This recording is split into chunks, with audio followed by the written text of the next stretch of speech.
one thing, when he has surgery to remove cancer from his prostate, that is not a minor elective medical procedure.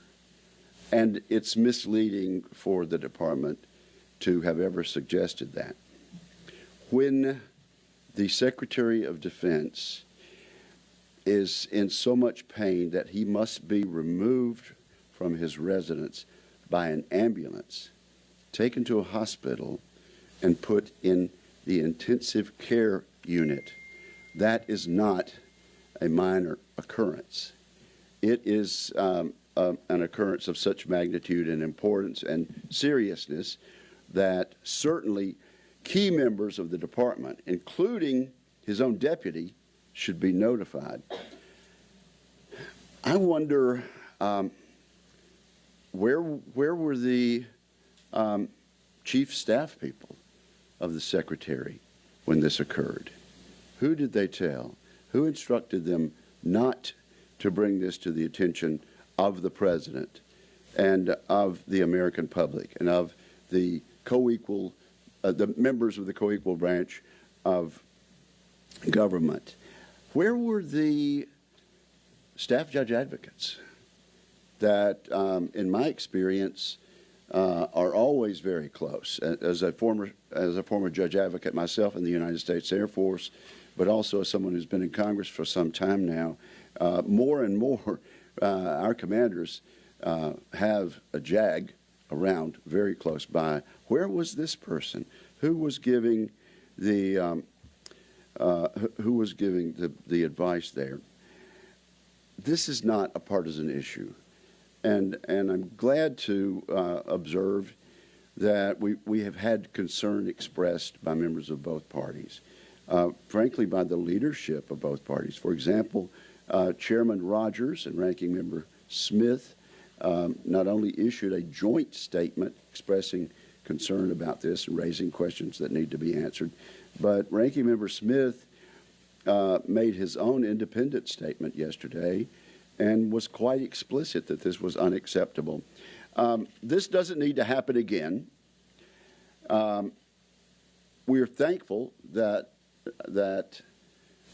nothing so serious occurred during this incapacity of the Secretary that national security suffered. But it is a learning experience, I hope, for the administration, for the Secretary, and an opportunity for us to make sure this never happens again. And I now recognize Senator Fisher, and she will be followed by Senator Scott. Senator Fisher. Thank you very much, Senator Wicker. If a Houthi drone hits one of our ships in the Red Sea, we can't be wondering where the Secretary of Defense is. Imagine if there was an incident in the South China Sea. Imagine if we suffered a terrorist attack here on our homeland. The Secretary of Defense's location and his ability to respond cannot be in question. But if any security crisis had occurred last week, no one would have known where to find Secretary Austin. Our Secretary of Defense failed to notify the President. He failed to notify Congress. He failed to notify his subordinates or the National Security Council when he was absent for days. The problem is not that Secretary Austin needed a medical procedure. I'm grateful that he received care. I am grateful that he is recovering well.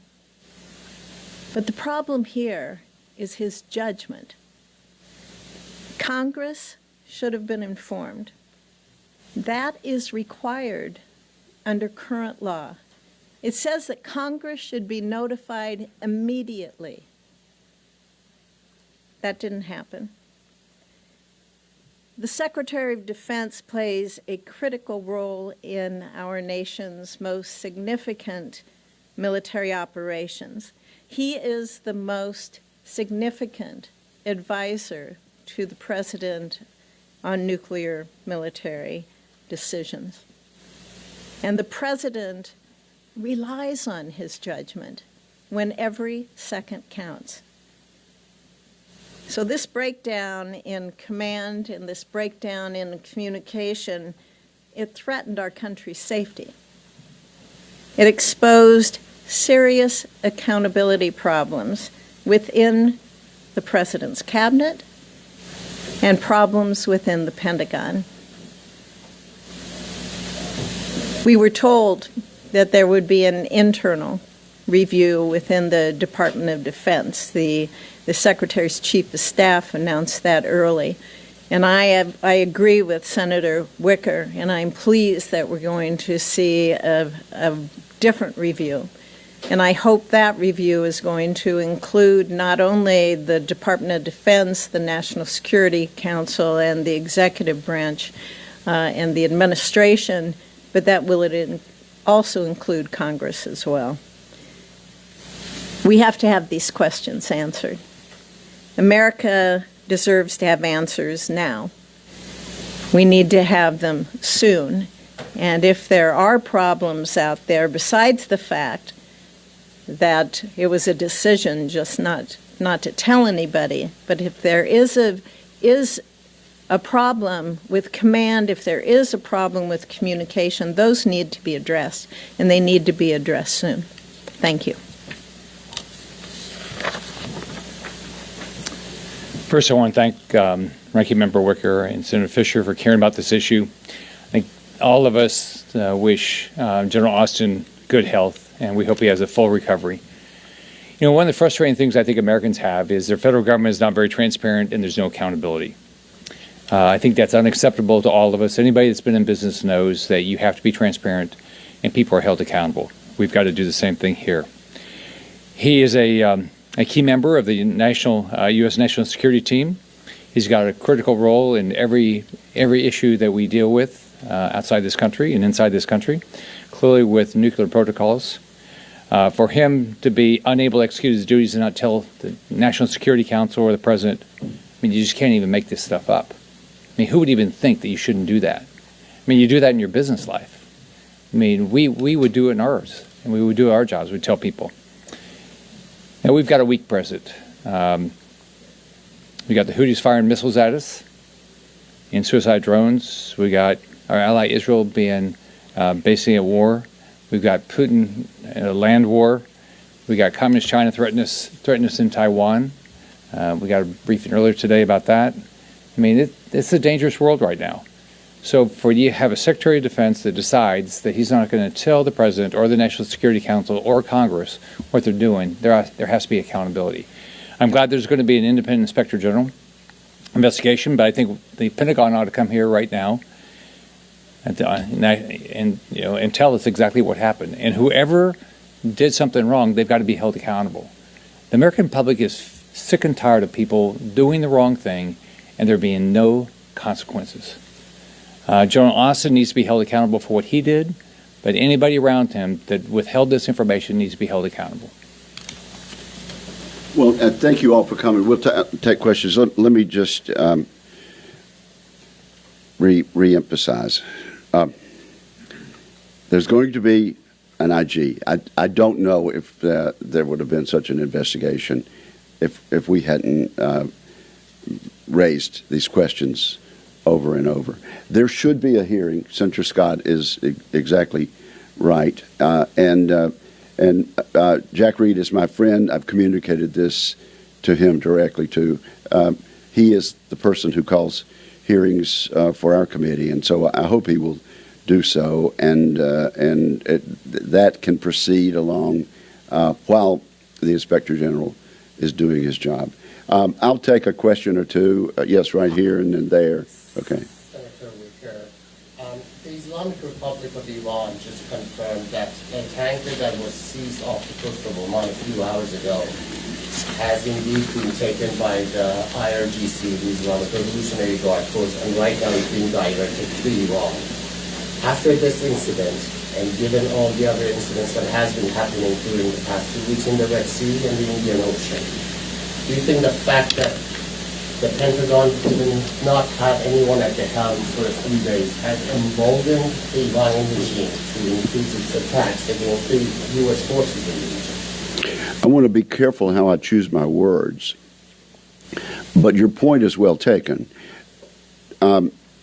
There was kinetic action in that region during this time frame, and the president needed to know the condition of his chief national defense administration official. So it absolutely makes the point that the three of us and others have been trying to make over the past several days since this became public, was allowed to become public. This is a dangerous time. There are numerous dangerous regions, and the incident that you mentioned just now only underscores that. I said this one next, and then we'll go over here. Thank you. Have you gotten any indication from the department yet that they'll respond to the letter you sent yesterday? And if not, is there any recourse you have as members? Well, we are the legislative branch. We do have the power of the purse and the power also of oversight. So I would just hope that the department will take a different approach to this. And by that I mean let the information come out. How did we first hear about this? How did this press corps first hear about this? It was the Friday night information dump that we've seen so often in this administration and that has been done over the years. Hopefully people are headed out to dinner or doing something for the weekend around that time, maybe not paying so much attention, interested in a ball game or two, and we won't pay as much attention to something that might come out at noon on a Thursday. So I deplore that kind of approach to letting the public know about something pretty serious. We have ways and means, the power of the purse, the power to investigate. Okay, over here and then at the end. Senator, you haven't called on Secretary Austin to resign. You talked about why you don't think that's necessary or appropriate. Well, I'll let my colleagues talk about that.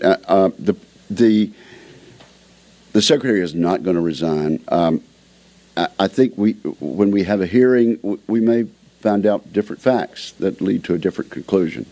But at this point, I have not made that call. Others may wish to discuss that. Let's get the facts. I mean, I think they ought to come testify, tell us what happened.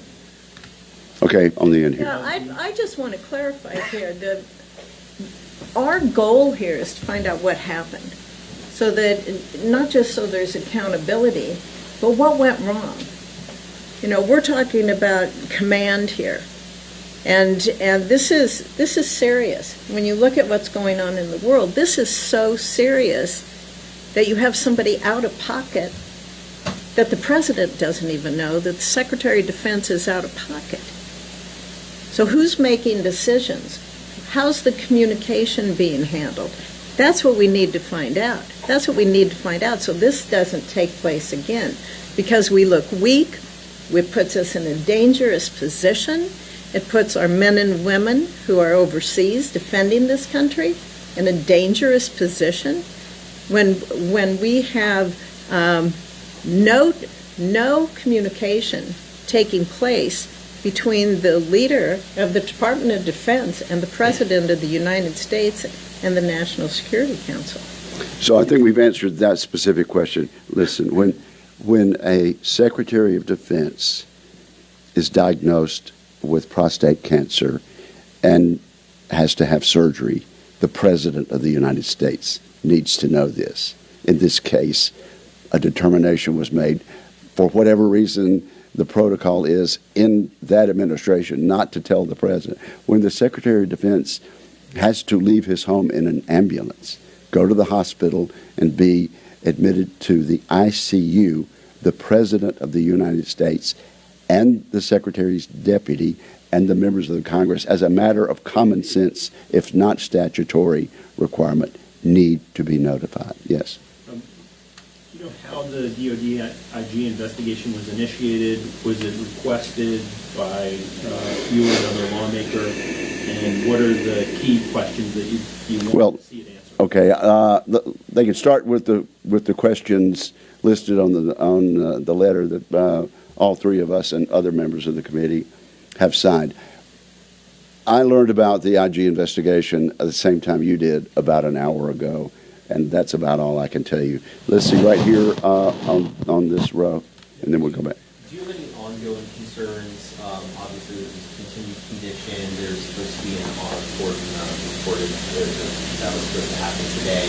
At the Pentagon, obviously, not going to be able to participate in that. With this continued condition. Well, you know, I would think that a doctor would report to, would stand in front of cameras, or a spokesman for the DOD or for the DOD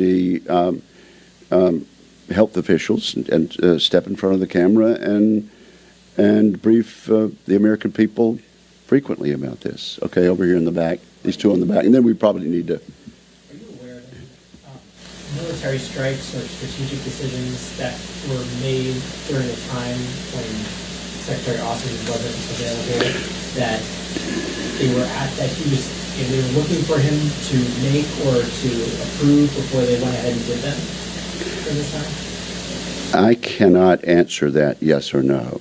I can only say kinetic action took place during this time, and the President of the United States needed to know that, and the Deputy Secretary of Defense, at a minimum, needed to know that she was the person in the chain at that time. Last question back here.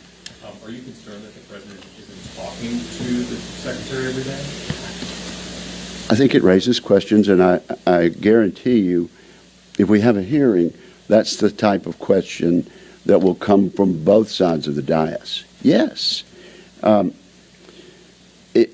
To what extent is the Secretary of Defense a part of the principal conversation going on about not only strategy but day-to-day tactics? Yes, it's a very important question. Folks, we'll be in the area, but I think we'll cut off the formal part of this at this point. Thank you very much. Thank you, Deb. Good job. Would you autograph this?